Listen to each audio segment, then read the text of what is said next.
అనుకోకుండా ఒక్కొక్కసారి సందర్భం వస్తుంది.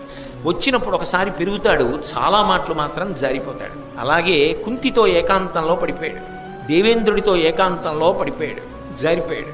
కానీ కృష్ణ భగవానుడితో కలిసినప్పుడు మాత్రం స్పష్టంగా కర్ణుడెవరో లోకానికి అర్థమైంది. ఆయన ధర్మపక్షపాతే. కానీ పాపం ఆయన జీవితంలో ఆయన ప్రారంధం ఏమి అంటే, అసలు ఆయన ఎలా ఉండాలని అనుకున్నాడో అలా ఉండగలిగిన అవకాశము ఆయన జీవితమునందు ఆయనకు రాలేదు. లోపలి కర్ణుడు ఒకడు, పై కర్ణుడు ఒకడు. పై కర్ణుడు నటుడు, లోపలి కర్ణుడు యథార్థ కర్ణుడు.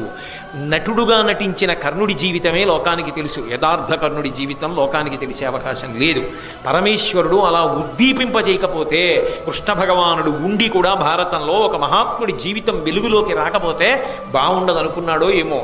అవతల పక్షంలోకి వస్తే పట్టాభిషేకం. ఆశ చూపిన కాదనగలిగిన ప్రజ్ఞాశాలి కర్ణుడు ఒక్కడే.